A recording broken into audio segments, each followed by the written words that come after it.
भारत के एक महान उद्योगपतियों में से एक थे जो थे रतन टाटा। रतन टाटा के जीवन के बारे में, इनकी बचपन से लेकर इनकी मृत्यु तक इस वीडियो में जानेंगे। रतन टाटा ने अब तक कुल कितना दान किया, रतन टाटा के बाद उत्तराधिकारी कौन बना और रतन टाटा की कंपनी कौन देख रहा है, रतन टाटा ने शादी क्यों नहीं और इनकी स्ट्रगल, सफलता और बिजनेस पर्सपेक्टिव ने इन्हें न केवल एक सफल बिजनेसमैन बनाया बल्कि एक इंस्पिरेशन पर्सनालिटी भी थे। रतन टाटा भारतीय और अंतर्राष्ट्रीय स्तर पर अपने दान कार्यों के लिए जाने जाते थे। आइए जानते हैं इनके बचपन से लेकर सफलता की ऊंचाइयों तक जानते हैं। चलिए शुरू करते हैं। रतन टाटा का जन्म 28 दिसंबर 1937 को मुंबई में हुआ था। इनका पालन पोषण एक प्रसिद्ध परिवार में हुआ था। इनके पिता नवल टाटा एक उद्योगपति थे और इनकी दादी जो एक स्वतंत्रता सेनानी थी, इन पर बहुत गहरा प्रभाव डाला। रतन टाटा का बचपन काफी चुनौतियों से था। इनके माता पिता का तलाक हो गया था और वे अपनी माँ के साथ रहने लगे। रतन टाटा का बचपन कठिनाइयों से भरा था। रतन का शिक्षा कोलकाता के शेरवुड कॉलेज और मुंबई के कैंपबेल कॉलेज से शुरू हुआ था। उन्होंने अपनी स्नातक की डिग्री अर्थशास्त्र में 1962 में साउथ कैरोलिना के आरटी कॉलेज से प्राप्त। इसके बाद उन्होंने इंजीनियरिंग की पढ़ाई की जो इनके उद्योग जगत में कदम रखने के लिए बेहद महत्वपूर्ण साबित हुई। रतन टाटा की करियर की शुरुआत। रतन टाटा का करियर का शुरुआत 1962 में रतन टाटा ने टाटा समूह में काम करना शुरू किया। उन्होंने शुरुआती में एक छोटे से कर्मचारी के रूप में काम किया। उनके लिए यह एक अनुभव महत्वपूर्ण था क्योंकि उससे इन्हें समूह की गतिविधियों और उद्योग की वास्तविकता को समझने का मौका मिला। फिर 1991 में रतन टाटा ने टाटा समूह के अध्यक्ष का पद संभाला। उन्होंने समूह को नए आयामों तक पहुंचाया और कई व्यवसायों में विभिन्नता लाई। उन्होंने टाटा नैनो जो कि दुनिया की सबसे सस्ती कार थी वो लॉन्च किया। तब की है जब टाटा समूह ने 1998 में टाटा इंडिका कार बाजार में निकली थी। टाटा इंडिका कार को मार्केट में रिस्पॉन्स अच्छा नहीं मिला। तब कुछ करीबी लोगों और साझेदारों ने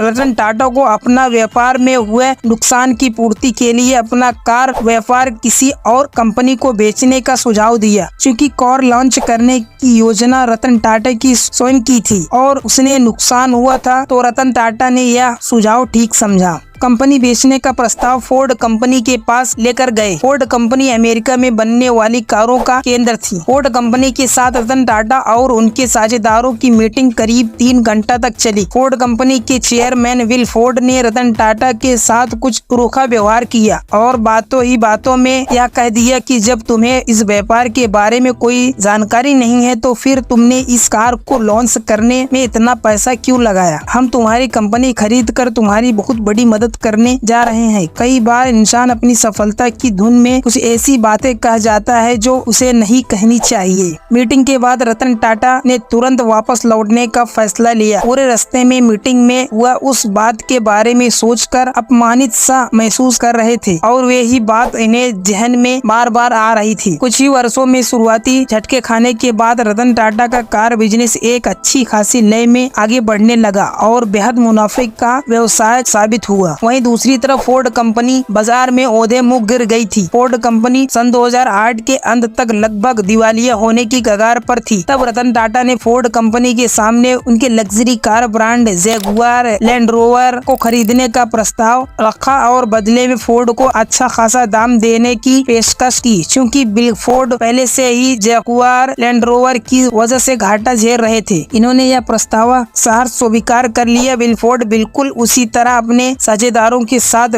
बॉम्बे हाउस टाटा समूह का मुख्यालय में पहुंचे जैसे कभी रतन टाटा बिल फोर्ड से मिलने इन्हें मुख्यालय गए थे। मीटिंग में ये तय हुई कि Jaguar land rover brand 9300 crore में टाटा समूह के अधीन होगा और वैसे ही हुआ। इस बार भी बिल फोर्ड ने वही बात दोहराई जो उन्होंने मीटिंग में रतन टाटा से कही थी, बस इस बार बात थोड़ी सकारात्मक थी। उन्होंने कहा कि आप हमारी कंपनी खरीद कर हम पर बहुत बड़ा एहसान कर रहे हैं। रतन टाटा अगर चाहते तो विल फोर्ड को उस मीटिंग में ही करारा जवाब दे सकते थे, पर रतन टाटा अपनी सफलता के नशे में चूर नहीं थे। यही वो गुण है जो एक सफल और एक महान इंसान के बीच का अंतर दर्शाता है। जब व्यक्ति अपमानित होता है तो उस परिणाम क्रोध होता है, लेकिन महान लोग अपने क्रोध का उपयोग अपने लक्ष्य की पूर्ति में करते हैं। महान लोग अपने प्रतिद्वंदियों को बिना कुछ कहे ही शिकस्त दे जाते हैं। रतन टाटा हमेशा समाज को महत्व दिया। इन्होंने नेतृत्व में टाटा समूह ने कई सामाजिक कार्यों में भाग लिया, जैसे कि शिक्षा, स्वास्थ्य और महिला सशक्तिकरण। इनका मानना था कि व्यवसाय का उद्देश्य केवल लाभ कमाना नहीं बल्कि समाज के लिए भी कुछ करना है। रतन टाटा को इनके कार्यों के लिए कई पुरस्कार और सम्मान प्राप्त हुआ। इन्हें भारत सरकार द्वारा पद्म भूषण और पद्म विभूषण जैसे कुछ सम्मान दिए गए। रतन टाटा ने 1991 में JRD टाटा समूह की कमान संभाली थी। रतन टाटा को 2008 में पद्म भूषण से सम्मानित किया गया। रतन टाटा को 2021 में असम वैभव से सम्मानित किया गया था। रतन टाटा का राष्ट्रीय और अंतर्राष्ट्रीय स्तर पर अपने दान कार्यों के लिए जाने जाते हैं। नेवाल टाटा का नाम सबसे आगे है। इस पारिवारिक बंधन के चलते ही नेवाल टाटा ग्रुप की विरासत संभालने वाले नामों में से सबसे आगे हैं। नेवाल टाटा के 3 बच्चे माया, नोबिल और ली टाटा है, जो टाटा के संभावित वारिस हैं। रतन टाटा ने अब कुल कितना दान किया? दुनिया के सबसे बड़े दानवीर टाटा ने मुकेश अंबानी के नेटवर्क से भी ज्यादा दान किया। अब तक 7.60 लाख करोड़ रुपए दान किए। भारत में भले ही 11वें नंबर पर है, लेकिन दुनिया में सबसे ज्यादा दान देने वाले की लिस्ट में टॉप पर है। रतन टाटा के बाद उत्तराधिकारी कौन बनेगा? रतन टाटा के रिटायर होने के बाद टाटा ग्रुप की कमान चंद्रशेखरन के हाथों में है। उन्होंने 2017 में टाटा सन्स के चेयरमैन का पद संभाला था। रतन टाटा ने शादी क्यों नहीं? इसका जवाब देते हुए उन्होंने बताया था कि कई चीजों ने उन्हें शादी करने से रोका। दिग्गज उद्योगपति रतन टाटा का बुधवार 9 अक्टूबर 2024 देर रात मुंबई के एक हॉस्पिटल में निधन हो गया। आज रतन टाटा केवल एक उद्योगपति नहीं थे। रतन टाटा केवल एक उद्योगपति नहीं थे, बल्कि वे प्रेरणा के प्रतीक है। इनकी जीवन यात्रा हमें यह सिखाती है कि सफलता के लिए मेहनत, ईमानदारी और समाज के लिए प्रति जिम्मेदारी जरूरी है। रतन टाटा की स्टोरी हमें सिखाती है कि मेहनत, ईमानदारी और समाज के प्रति जिम्मेदारी हमेशा सफलता की ओर ले जाती है। अगर आपको ये वीडियो पसंद आया हो तो लाइक एंड चैनल को सब्सक्राइब करना। मिलते हैं ऐसे लेटेस्ट वीडियो के साथ। Thank you so much.